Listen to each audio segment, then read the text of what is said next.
dialogar o no, mi invitado esta noche, Luis Vicente León, pues nos aclara un poco estas dudas o nos aclara un poco el camino. ¿Hacia dónde va estas conversaciones? Le hacía yo la referencia de lo que sucedió en el año 2002. Se firmó sí un acuerdo, para muchos insustancial, pero luego pues dio paso al referendo revocatorio. ¿Qué se puede esperar de este diálogo? Mira, tú puedes ir por muchas vías y es muy difícil hacer una proyección lineal.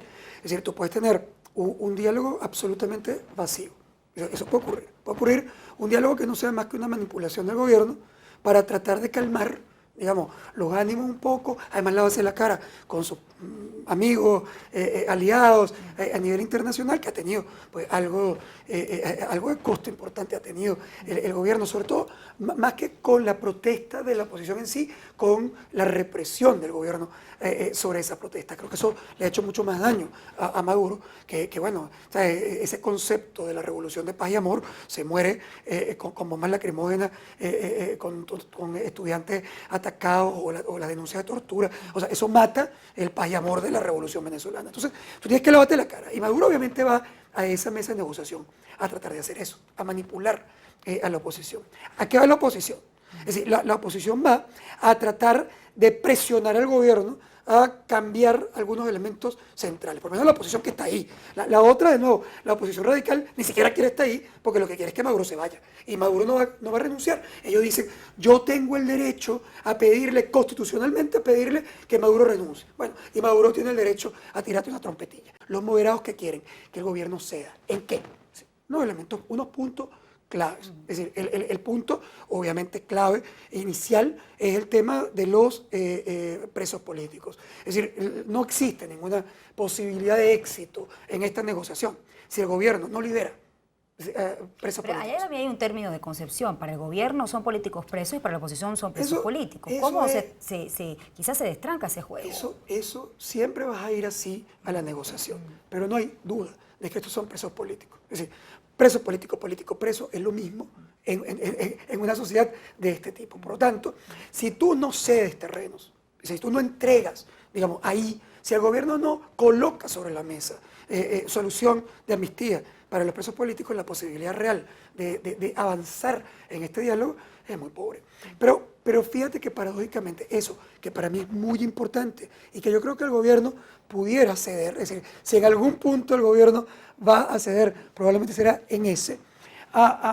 Ese, sin embargo, no es el que va a resolver el problema, ese es simbólico, eso es humano, pero no resuelve el problema. ¿Cuál es el problema central? El problema central está en los poderes públicos. Es decir, la única manera de que la oposición tenga realmente una oportunidad de tener democracia y de ejercer la democracia y de tener una opción de alternabilidad real de poder y de poder mostrar en el país a futuro de que ella puede ser una mayoría y que puede gobernar cuando la población sienta que hay una opción mejor de gobernar y de vivir que la revolución venezolana. Eso solo puede ocurrir si los poderes públicos son independientes y decentes. Y eso no pasa en este momento. Es decir, o por lo menos, bueno, no, en mi opinión no pasa, pero evidentemente en la opinión de la oposición es obvio que el Consejo Nacional Electoral 4-1 no puede ser un Consejo Nacional Electoral, digamos, eso no es un árbitro decente. Tú no puedes decirme que los magistrados de la Corte Suprema de Justicia, que se autodefinen revolucionarios, pueden generar confianza en la oposición. O tampoco me puedes decir que el Contralor, que es revolucionario, o la Defensora del Pueblo, que es revolucionaria, o la Fiscal General, probos, inteligentes, como tú quieras, pero la oposición no puede percibir que ninguno de ellos es un poder independiente en que confiar. Por lo tanto, ¿qué es lo que tú vas a buscar como oposición en esa negociación? Un cambio en el corazón de la democracia, que no es solo votar, sino la división de poderes y que haya gente decente y confiable en esos poderes. Que al final de cuentas el pueblo decida. Si quiere chavismo para el resto de la vida, bueno, pues habrá chavismo. Y si quiere cambiar, que tenga el derecho a cambiar, pero que no sean las instituciones, sino el pueblo el que decida. Hablemos precisamente del liderazgo. En esta coyuntura, ¿cómo ha impactado el liderazgo, por ejemplo, en el caso del presidente Nicolás Maduro, en el caso de Enrique Capriles y de Leopoldo López? Bueno, obviamente, como hemos dicho anteriormente, este proceso de convulsión fracturó a la oposición. Es un primer elemento. O sea, es decir, no hay oposición, sino hay oposiciones. Hay oposiciones. Es decir, no es lo mismo la oposición que está sentada con el presidente Maduro buscando algunos acuerdos o diálogos. Esa oposición no está buscando lo mismo que la oposición que está en la barricada, en la lucha. Yo no estoy criticando, estoy describiendo que esa oposición tiene una búsqueda distinta.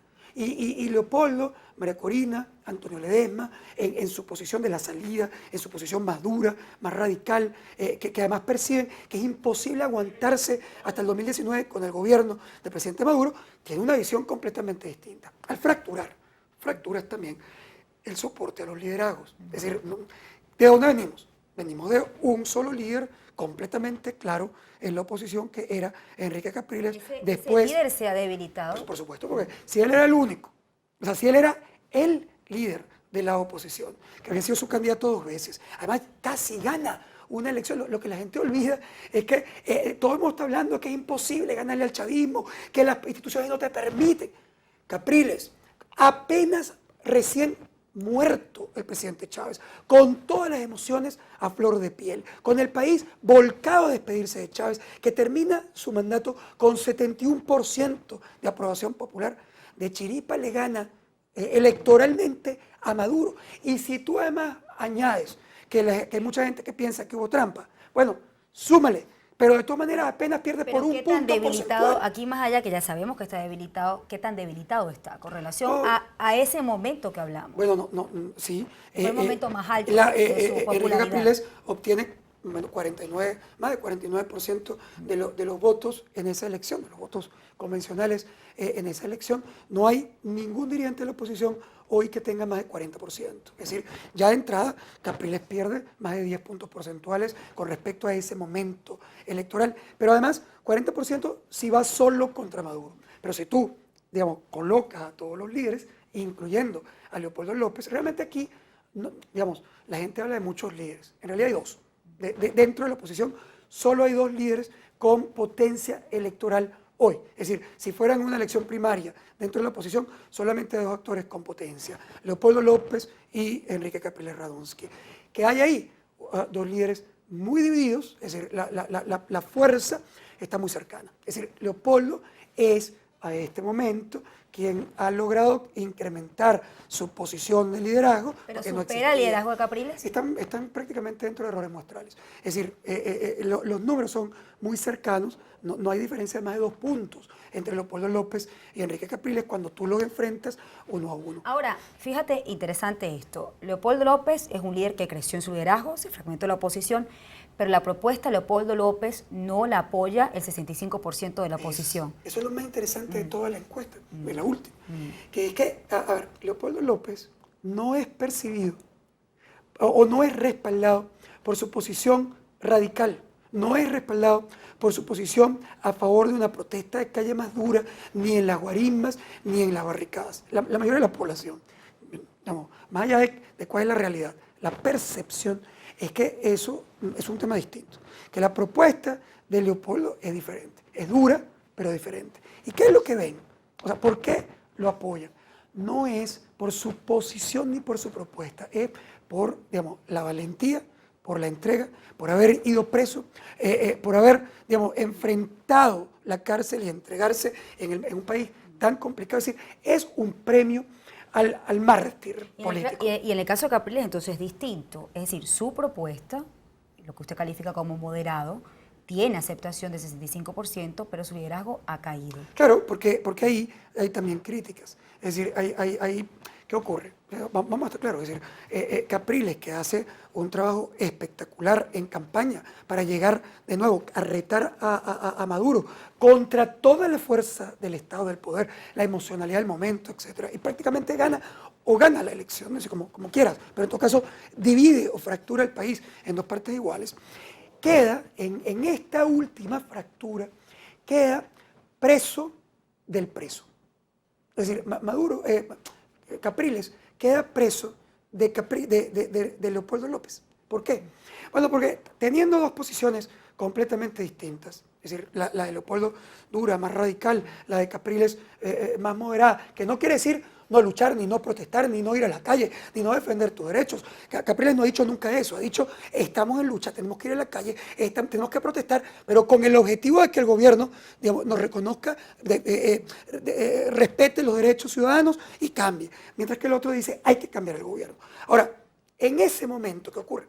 Que cuando Leopoldo López va preso, Capriles tiene un referente de competencia con la que él no está de acuerdo. Es decir, evidentemente, Enrique Capriles no piensa como piensa Leopoldo López. Cree que es un error abiertamente la propuesta. El tema de Capriles y del grupo moderado es que tú no estás en ninguna capacidad para lograr eso. Es decir, la pregunta que te haría un moderado a un radical es, suponiendo que estoy de acuerdo contigo, bueno, ¿y cómo es que tú vas a llegar al final a ese objetivo? ¿Cómo es que tú te imaginas que Maduro se va? Es decir, tú trancas la calle en Los Palos Grandes, trancas la calle en el Cafetal, trancas la calle en Santa Fe y Maduro sale como en Paran al balcón del pueblo y te dice, oye, como tú te encerraste en tu casa y no dejas salir a tus vecinos, que por cierto, la mayoría son opositores, entonces yo tampoco quiero mando. Sí, no. Ahí yo te atajaría, aunque no hemos hablado de la popularidad del presidente Nicolás Maduro, lo vamos a hablar, pero si esta propuesta de la protesta pacífica es aceptada en los sectores populares. Tengo que hacer una pausa, ya volvemos.